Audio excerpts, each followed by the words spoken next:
Bismillahirrahmanirrahim. Assalamualaikum warahmatullahi wabarakatuh.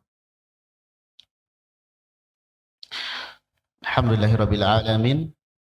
Assalatu wassalamu ala nabiyyina Muhammadin khatamil anbiya'i wal mursalin wa ala alihi wa ashabihi wa man tabi'ahum bi ihsanin ila yaumiddin. Amma ba'd. Alhamdulillah kita bersyukur kepada Allah Subhanahu wa taala pada sore hari ini kita bisa bermajelis di tempat ini. Insyaallah kita lanjutkan atau kita akan membahas sebagian dari ilmu yang ada di dalam agama kita, yaitu ilmu tentang tajwid Al-Quran. Dan pada kesempatan ini insyaallah kita akan membahas dua bait syair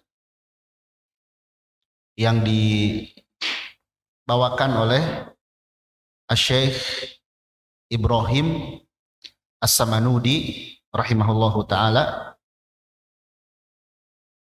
Dua bait syair dari Syekh Ibrahim As-Samanudi rahimahullahu ta'ala. Beliau seorang ahli qiraat ya, yang baru wafat beberapa tahun yang lalu rahimahullah. Dan di antara karya beliau dalam ilmu tajwid ada beberapa manzumah, dan semuanya termasuk manzumah untuk tingkat lanjutan. Ada yang dikenal, ada dua karya beliau yang banyak faidah di dalamnya. Yang pertama ada Tuhfah Samanudi, dan yang kedua ada La'ali Al-Bayan. Ada Tuhfah As-Samanudi, ada juga La'ali Al-Bayan. Nah, ini manzumah yang membahas tentang tajwid, tapi untuk tingkat lanjutan, karena jumlahnya saja sekitar 280 bait. Dan kita insyaallah pada sore hari ini hanya mengambil dua bait saja. Dan mudah-mudahan dengan dua bait ini sudah bisa mewakili seluruh pembahasan tajwid dasar. Adapun yang perlu diketahui sebagai bekal terkhusus bagi para pengajar Al-Quran, para ulama sepakat paling tidak seorang yang mengajar Al-Quran itu memahami Tuhfatul Atfal dan Al-Muqaddimah Al-Jazariyah. Itu dianggap cukup sebagai bekal dasar dalam ilmu tajwid. Lebih dari itu, maka itu tentu hal yang baik ya. Ada 9 atau 12 manzumah yang menjadi pijakan dasar bagi para pengajar. Adapun yang pokok yaitu di matan Tuhfatul Atfal dan Al-Jazariyah. Taib. Jadi dua bait ini sambil menunggu tab, menjelaskan tentang 5 pondasi agar seseorang itu bisa membaca Al-Quran dengan benar. Jadi beliau ingin menjelaskan 5 pondasi, 5 rukun yang dengannya seseorang itu diharapkan bisa memperoleh, meraih bacaan yang benar.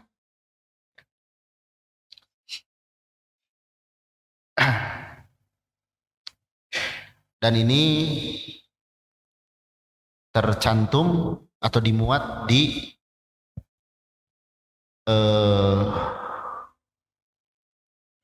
bait di Tuhfah As-Samanudi di bait ke-16 dan 17. Di bait ke-16 dan 17.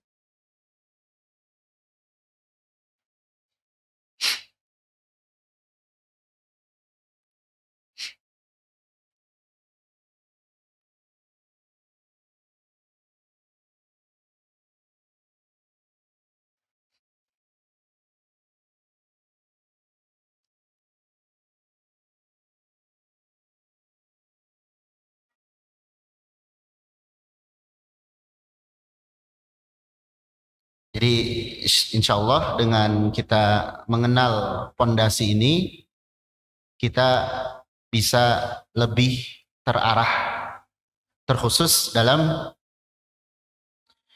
belajar atau mengajarkan ilmu tajwid.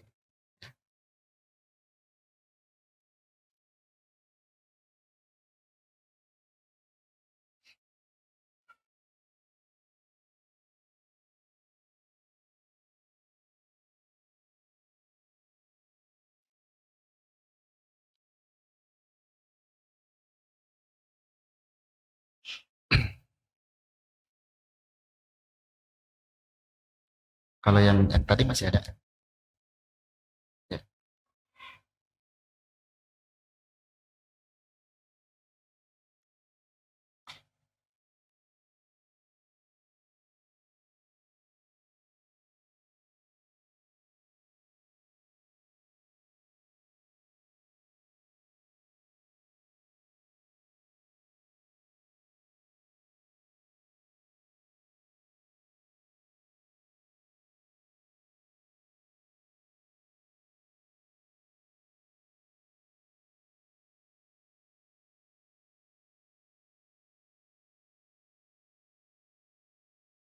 Baik.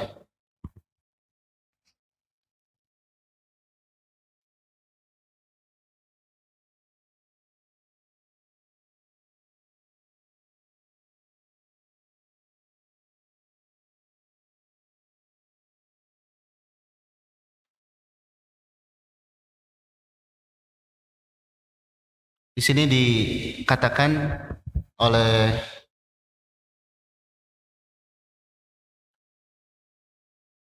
ininya enggak bisa digerak.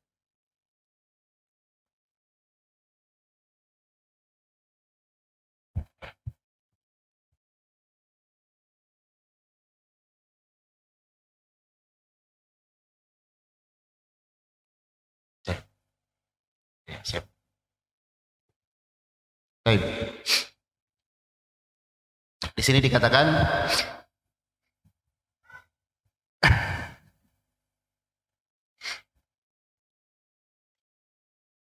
arkanuhu, rukun dari bacaan itu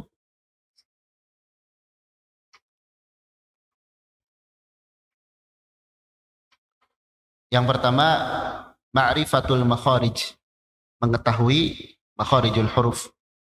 Kemudian kadas sifat, yang kedua sifat, summa ahkam, yang ketiga ahkam, yang keempat wahakada riyadhah, riyadhah, dan yang kelima wal akhdhu an afwahi arifihi, belajar langsung dari lisan para ulama yang ahli di bidangnya.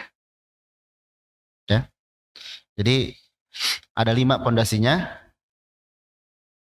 1, makhraj. 2, sifat. 3, hukum-hukum. Yang keempat, riyadhah, latihan. Dan yang kelima, talaqi.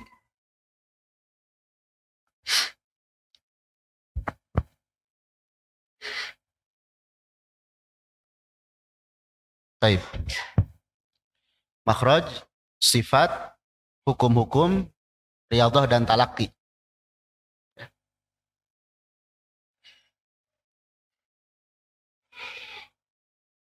Nah,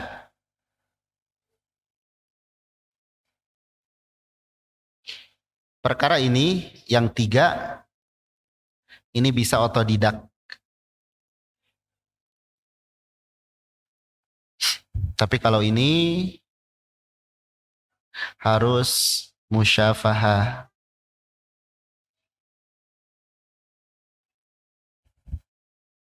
Dengan guru atau kepada guru. Jadi kalau secara teori, ini secara teori ya.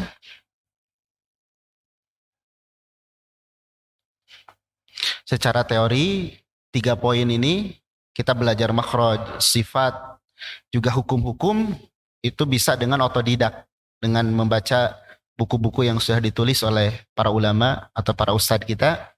Adapun riyadhah dan talaqi, nah ini nggak bisa otodidak. Makanya disebutkan di sini kata beliau wal akhdhu an afwahi arifihi. Belajar langsung dari lisan, dari mulutnya para ulama. Ya. Bahkan seandainya seseorang itu secara teori tidak mengetahui yang 3 ini, jadi secara teori yang tidak mengetahui yang 3 ini, tapi dia punya guru talaki, maka guru ini sudah mewakili dari ketiganya. Hanya memang yang utama semuanya harus talaki. Semuanya harus talaki kepada guru. Ya. Untuk memenuhi hal-hal ini, kita bisa mengkaji dari Tuhfatul Atfal,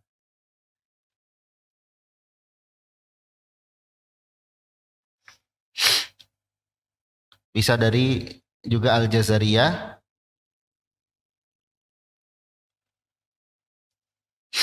kemudian Salsabil Asy-Syafi, Syekh Sulaiman Murad. Salsabil Asy-Syafi ini gabungan antara Tuhfah dan Jazariyah, tapi beda penulis. Hanya kalau kita membahas Salsabil Asy-Syafi, kita akan temukan Tuhfah dan Jazariyah sudah ada di sana. Secara makna. Juga ada tambahan yang lain. Kemudian juga bisa Tuhfah sama Nudi.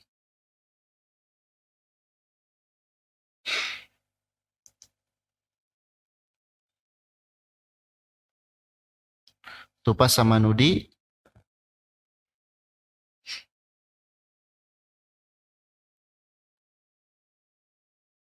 Nah ini yang berbicara tentang hukum. Nanti terpisah lagi kalau kita ingin ada matan yang khusus membahas kesalahan makhraj. Ada matan yang membahas sifat saja, itu ada. Ada juga matan yang membahas hukum-hukumnya saja. Ya. Jadi kalau di antara kita ada yang ingin memperdalam, setiap dari poin-poin ini itu ada karya ulama yang ditorehkan padanya. Hanya kalau yang ingin secara menyeluruh, kita bisa mengkaji yang ini. Ini 61 bait, ini 109, ini hampir 300, ini hampir 300. Jadi berarti kurang lebih berapa? 800 bait. Ini untuk apa? Yang dasarnya. Baik. Kita sekarang sedikit rincikan ya.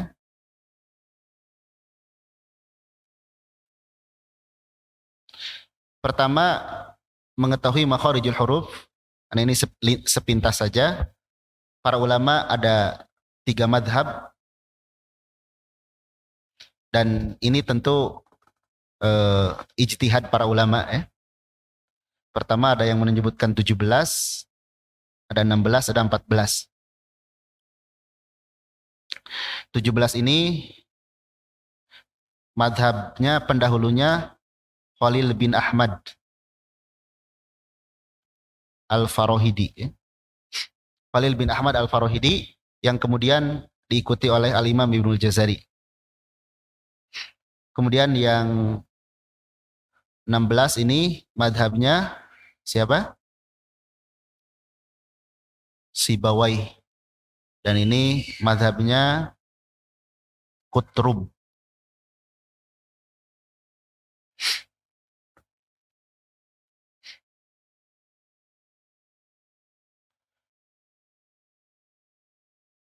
Taib. Kenapa jadi 16? Karena Imam Sibawai membuang makhraj al-jaub. Menurut beliau, al-jaub itu tidak ada makhraj terpisah.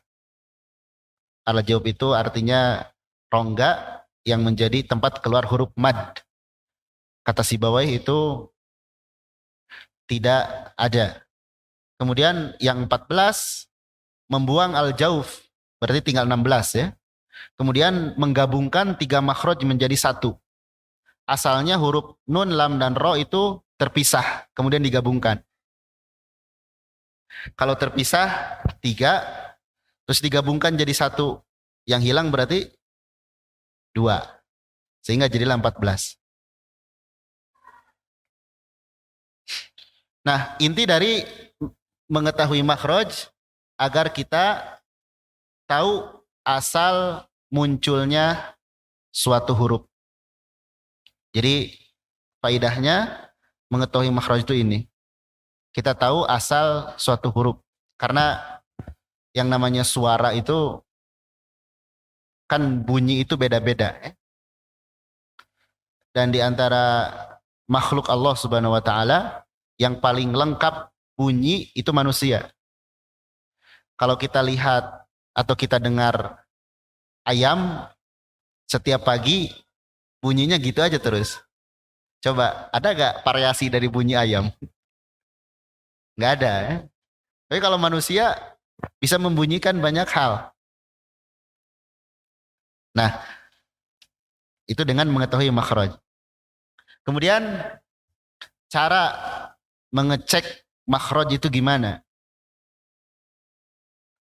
Pertama, sukunkan huruf yang dicari. Kita mau nyari huruf apa? Sukunkan.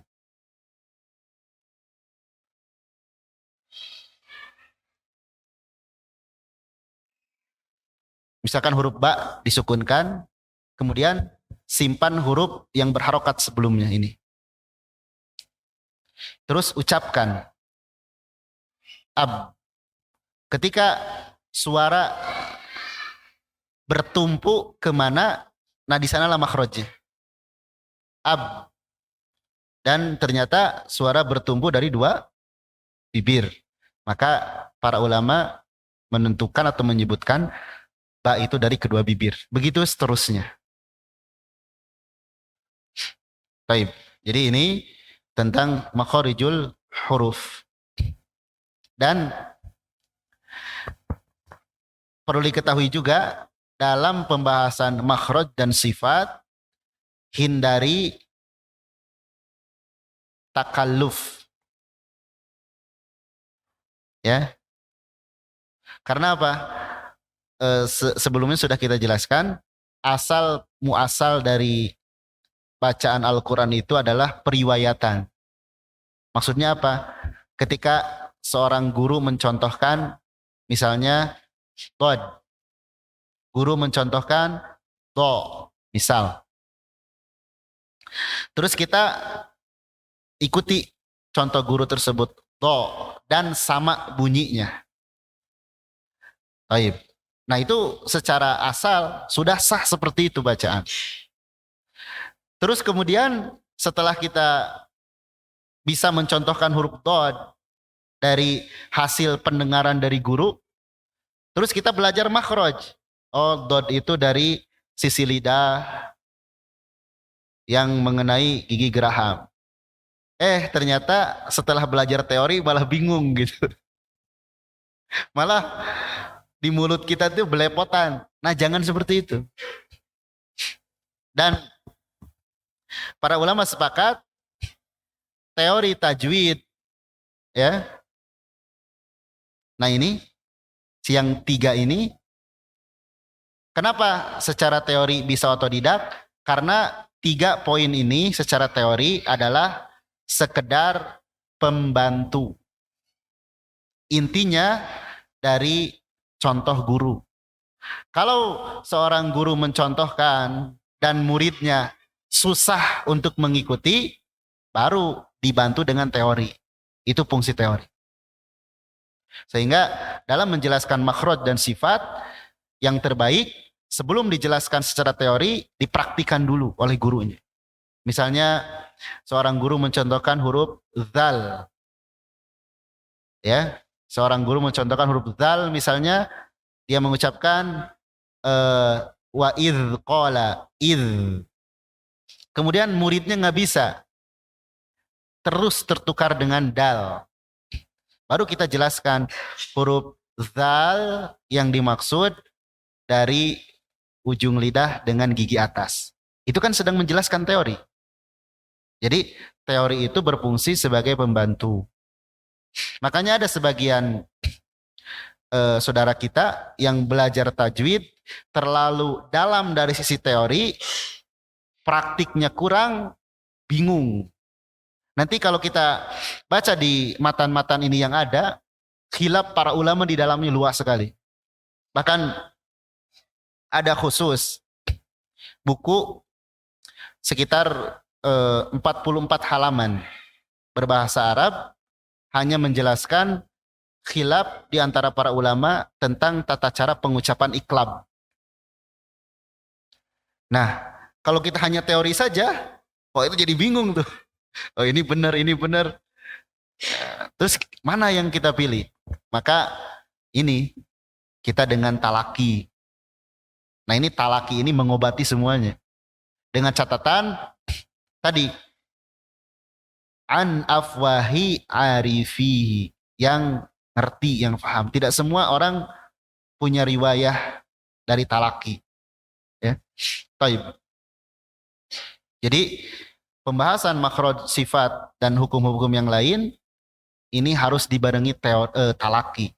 Kalau enggak nanti bingung. Bahkan akan kita sendiri yang akan ijtihad gitu. Ya. Dan itu banyak istilah di dalam tajwid tidak akan dipahami hanya dengan dari sisi bahasa saja. Ada di bab ini misalkan istilahnya isba'. Kalau secara umum isba' itu artinya 6 harokat dipanjangkan. Terus Al-Imam Haqqani menyebutkan di kalimat na'budu dalnya harus isba'. Terus apakah kita akan berkesimpulan dal di sana 6 harokat? Tidak. Ternyata yang dimaksud isba' oleh Al-Imam Haqqani pada penjelasan itu ada artinya isbah di sini itu jelas. Nah, banyak hilaf-hilaf yang seperti itu dan itu butuh talaki. Taib. Makhraj selesai, ya. Kemudian sekarang kita ke sifat. Kalau secara istilah para ulama tajwid,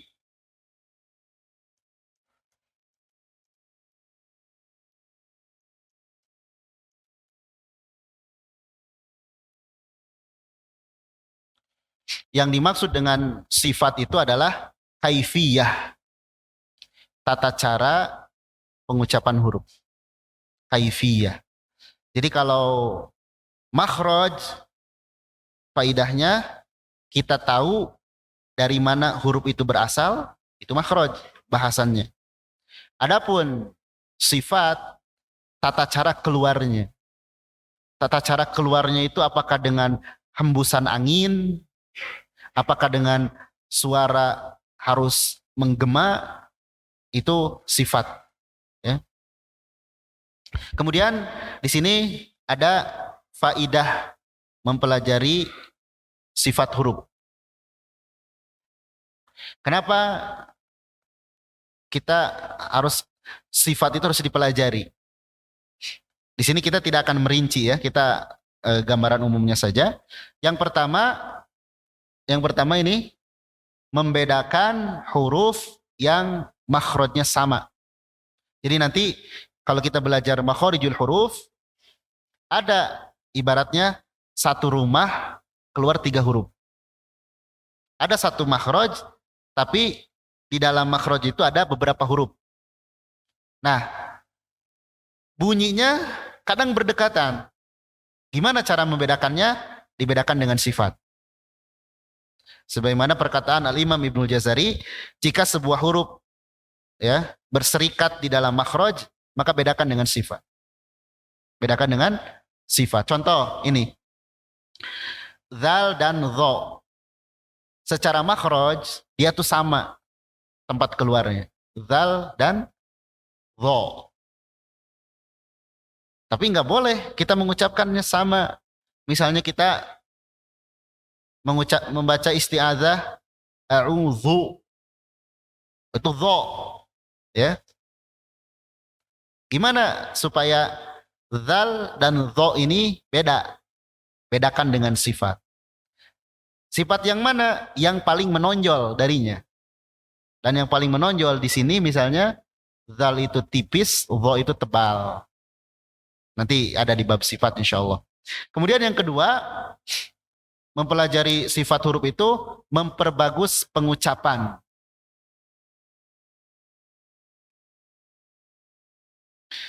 Ada huruf yang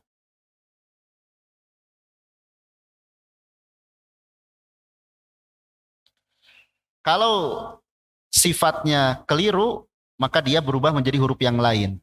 Walaupun beda makhrajnya. Contoh, huruf sin dan shin. Itu huruf secara makhraj nggak sama, jauh. Tapi kalau sifatnya tidak diitukan, nanti ketukar. Sin dan shin. Dan di beberapa ayat itu bisa fatal artinya. Misalnya waqulu qaulan sadida. Sadid. Tapi kalau kita pakai shin, maknanya jadi apa? Kasar kan?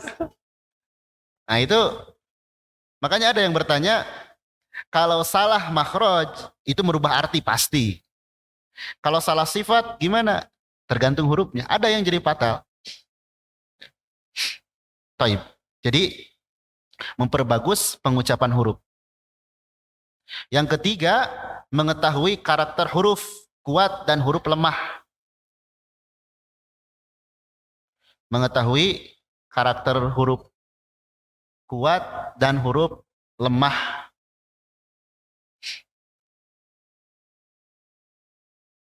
Kenapa harus seperti itu? Di sini ada dua contoh.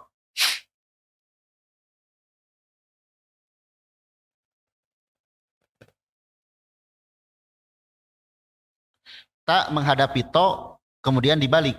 To menghadapi ta. Ini beda cara bacanya. Ta lemah, to kuat. Lihat di kaidah, huruf lemah lebur sempurna ke dalam huruf kuat. Huruf kuat tidak lebur sempurna ke dalam huruf lemah. Ini kaidah dari para ulama. Kalau ada huruf lemah, nanti ini masuk ke pembahasan alaqatul huruf ya. Hanya ini contoh saja. Di sini misalnya ta menghadapi to. Ketika kita membaca kalimat ini, ta dihilangkan, dileburkan. Seolah nggak ada ta. Dan nggak boleh ada ta secara bunyi. Nggak boleh kita mengucapkan wadat at to'ifah. Itu keliru kalau kita baca wadat to'ifah. Si ta, huruf ta itu harus lebur ke to, total. Sehingga kita langsung dari dal ini langsung ke to. Wadat to'ifah. Wadat, dat, langsung ke to. Keliru kalau kita baca wadat to'ifah. Tak dulu, itu keliru. Karena huruf ta ini lemah, to kuat. Nah, dari mana tahu lemah ini kuat? Dari sifat. Kemudian sekarang dibalik. Huruf kuat ke huruf lemah. Pada ayat basata. Tidak boleh baca kita yang pertama huruf to dipantulkan. Basato ta. To-nya dipantulkan. Basato ta. Tidak boleh. Tidak boleh juga dari sin langsung ke ta. Basatta. To hilang seluruhnya, tidak. Tapi to disisakan sifatnya. Salah satu sifatnya. Sifat tebal. Jadi kita seperti mengucapkan to pas bunyi ta. Basal ta. Basal ta. Terus, Anda pernah ketika membahas seperti ini, ada yang bertanya, kenapa mesti seperti itu? Ya seperti inilah Al-Quran diriwayatkan. Seperti inilah Al-Quran diriwayatkan. Taib. Jadi ini faidah mempelajari sifatul huruf. Dan sifatul huruf ada 17 juga. Ada 10 sifat yang berlawanan dan 7 sifat tersendiri. Nanti akan bahas kita insya Allah.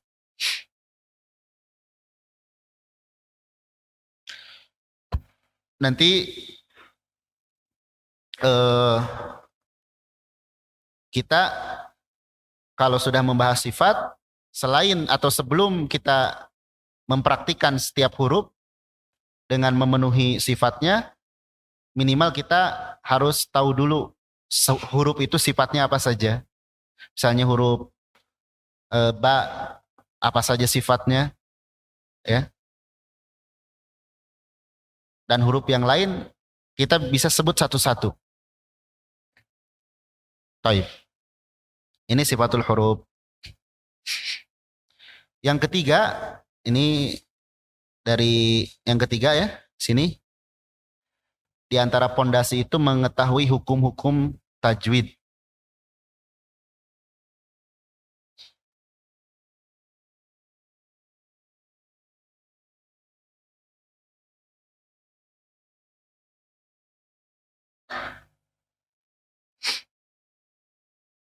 Taib.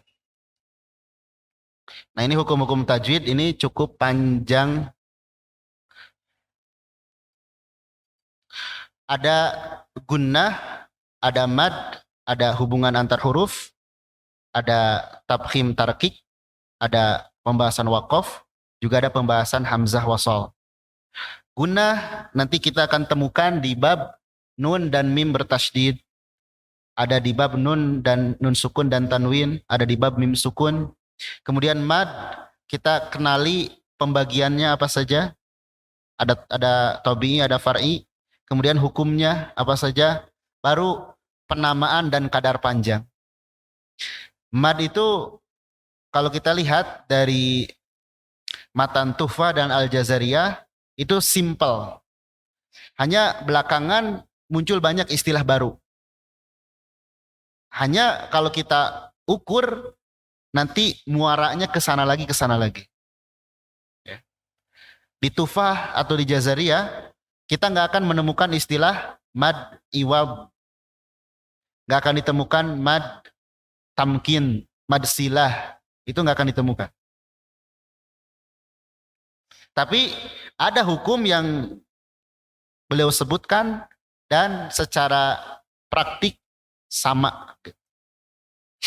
Baik. Kemudian hubungan antar huruf, mutamasilain, mutajanisain, mutaqaribain dan mutabaidain. Nah, ini perlu dipelajari juga. Contohnya ini yang wadat ta'ifah basata, ini alaqatul huruf masuk pembahasan. Kemudian pembahasan tabkhim dan tarkik, hukum ro, hukum lam pada lafdzul jalalah, kemudian hukum alif, pembahasan waqaf dan ibtida, ini penting juga, ya. Ini sering di jamaah yang belajar membaca Al-Quran kadang kebingungan dengan tanda waqaf di mushaf. Beda cetakan, beda tanda. Tapi kalau kita sudah membahas belajar usul waqaf, itu nggak akan bingung. Paling tidak kalau kita ingin tahu tentang waqaf, bisa dibaca di 2 buku ya. Pertama Manarul Huda. Manarul Huda. Yang kedua Al-Muktafa. Manarul Huda itu Al-Imam Al-Ashmuni, Al-Muktafa Imam Abu Amr Ad-Dani. Ini satu Quran, ada tanda, cuman beliau bukan menyebutkan tanda di sini tandanya jim atau mim, enggak. Beliau menyebutkan misalkan di Al-Baqarah misalkan ulaika ala hudam mirobihim wa ulaika humul muflihun. Waqaf tam. Cuman gitu aja. Nah, nanti pelajari dasar-dasarnya, apa itu waqaf tam, apa itu waqaf hasan, apa itu waqaf jaiz, apa itu waqaf qabih. Di buku ini dipakai istilah-istilah itu. Kemudian pembahasan hamzah wasal. Nah, ini juga perlu diketahui. Paling tidak kalau untuk anak-anak di 2 ini, gunah dan mad. Ini untuk anak-anak atau untuk yang pemula. Kalau pembahasan alaqatul huruf dan sebagainya, ini pembahasannya panjang. Taib. Kemudian riyadhah. Yang keempat riyadhah, artinya latihan dalam pengucapan. Baik berlatih huruf. Berlatih huruf ini latih huruf yang sukun, kemudian yang mad. Berlatih huruf, latih huruf yang sukun dan huruf yang mad. Seperti misalkan ba, sukunkan, ab. Kemudian latih dengan mad. Ba, bi, bu. Kemudian berlatih kata. Seperti tadi. Ini termasuk berlatih kata. Ini. Basel, ta. Kita kalau berlatih kata, yang terbaik itu di tahaji. Basa, basa, basel, ta, basel, ta. Itu dengan seperti itu nanti huruf demi huruf yang kita ucapkan insya Allah akurat. Kemudian membaca per ayat. Ini untuk berlatih ya. Dan yang terakhir, belajar langsung dari lisan guru yang ahli, yaitu talaki. Talakinya bisa dua, samai, simai, atau arod. Kalau simai itu mendengarkan contoh dari pengucapan guru. Guru mencontohkan huruf per huruf atau mencontohkan ayat, murid hanya mendengar saja. Kemudian guru memberikan catatan, ini pengucapannya harus seperti ini, jangan seperti ini.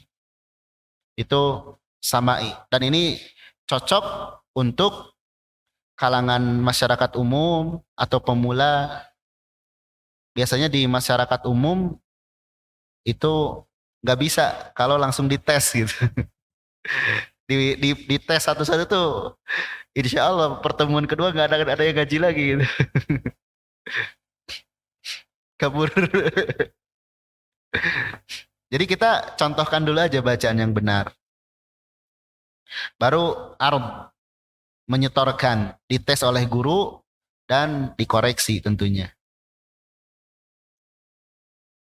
Kalau setoran saja tanpa koreksi, nah itu manfaatnya kurang. Jadi kalau kita setoran, pastikan yang keliru itu dikoreksi.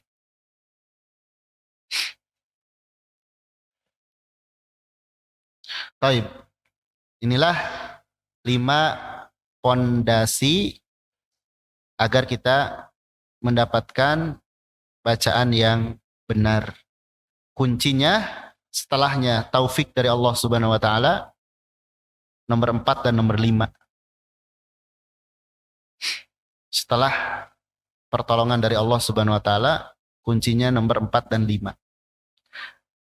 Al-Imam Ibnu Jazari menyebutkan walaisa bainahu wa baina tarkihi illa liyadatum ri'in bifaqqihi. Bahkan di dalam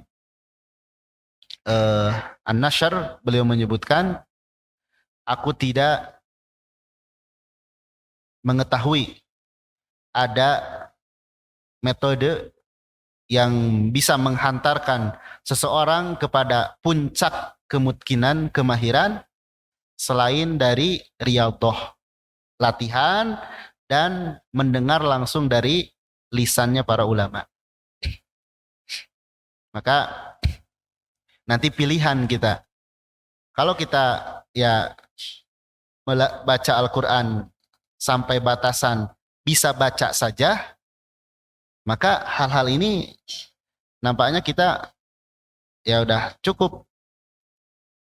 Tapi kalau kita ingin bacanya sampai benar, ya mau gak mau ini harus ditempuh. Dan ini dalam proses ini, sebagaimana perkataan Al-Imam Al-Haqqani, ya, latifatun yulaqqanuha bagiyat ta'allum wa bis sabri. Proses ini, talaki, kita ingin beres dan dengan cara yang benar, itu perlu keletihan dan sabar. Perlu keletihan dan sabar. Dan itu nampaknya rumus untuk semua ilmu ya. Kalau kita ingin dapat latifah, kelezatan dari ilmu itu harus ditempuh dengan seperti itu. Tapi cukup ya nampaknya. Ini insya Allah di pertemuan berikutnya kita akan masuk ke salah satu matan ini. Antara Tufah atau Al-Jazariyah. Dan kalau kita tempuh ini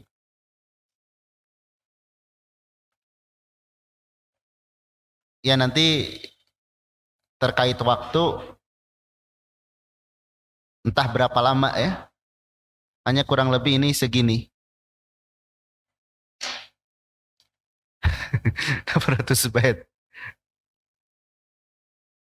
Ya nanti semoga Allah mudahkan ya. Tapi barangkali ada yang disampaikan atau ditanyakan, silahkan.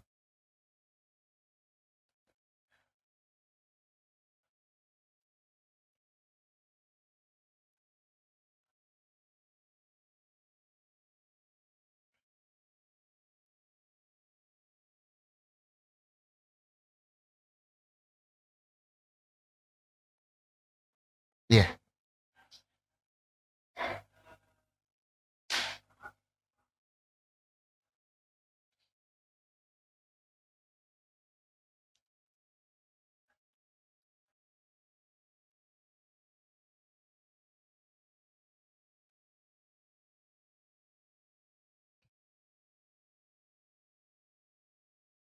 baik.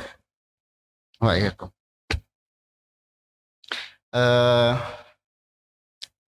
hubungan antara lugoh dengan ilmu tajwid, pertama di antara para ulama yang membahas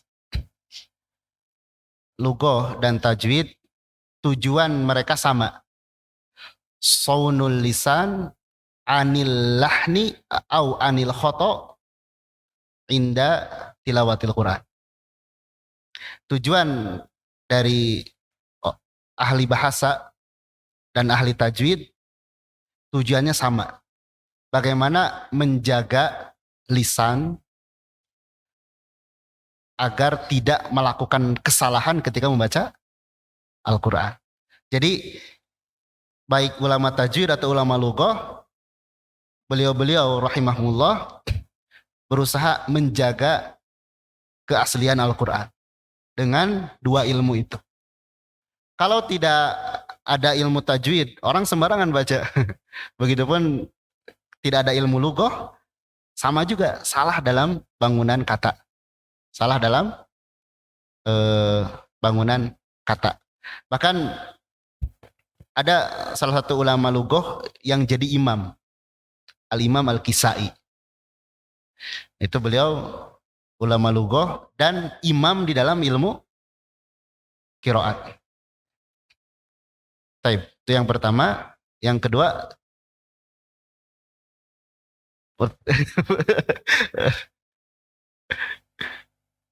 pertanyaan yang kedua tadi,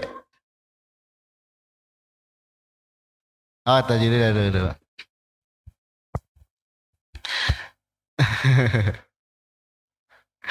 Kalau kata Anda pernah mendengar kalau tidak salah ini dilontarkan ke Syekh Sulaiman Ruhaili hafizullah atau ke Syekh Solih Fauzan, itu dua kebaikan dan kalau bisa ditempuh, tempuh keduanya. Tapi kalau yang dilihat dari sisi kebutuhan umumnya masyarakat kita, dari paling mungkin diajarkan kepada dari tahap yang paling dasar, tentu Al-Quran dulu.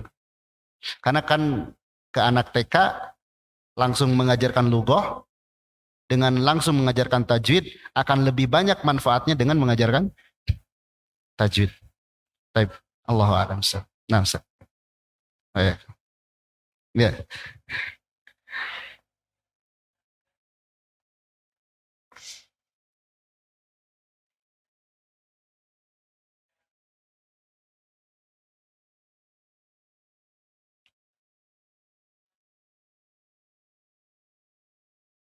betul.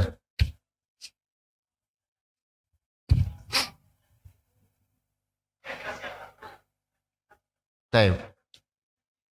Taib, insyaallah. Iya, ada qasidah Ro'iyah Imam Haqqani. Imam Haqqani. Beliau wafat di tahun 235 Hijriah. Dan ulama sepakat beliau adalah orang pertama yang menulis ilmu tajwid. Dan itu ada sampai sekarang bukunya tercetak dan tersebar.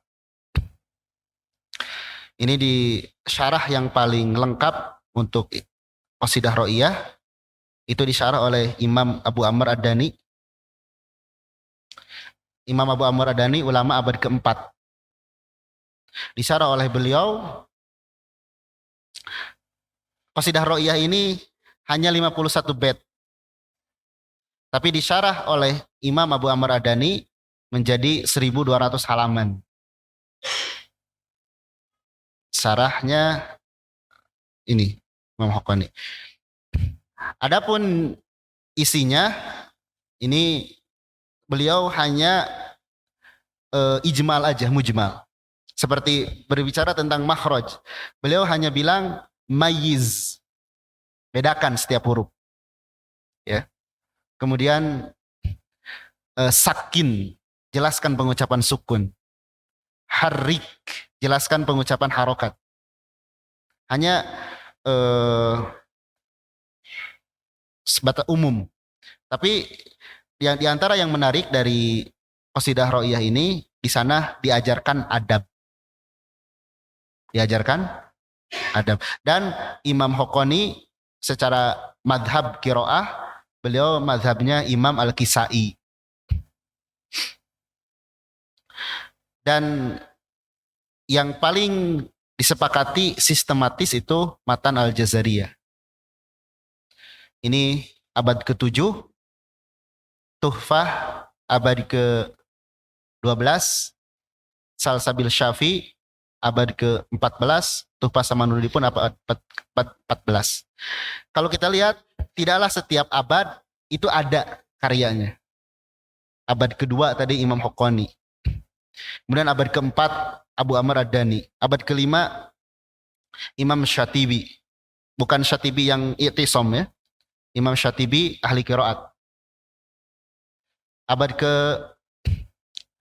7 Ibnu Jazari. Abad ke 9 Imam At-Tibi. Itu hampir di setiap kurun ada. Ya. Jadi kalau kita ingin menghitung yang paling kodim ya ini.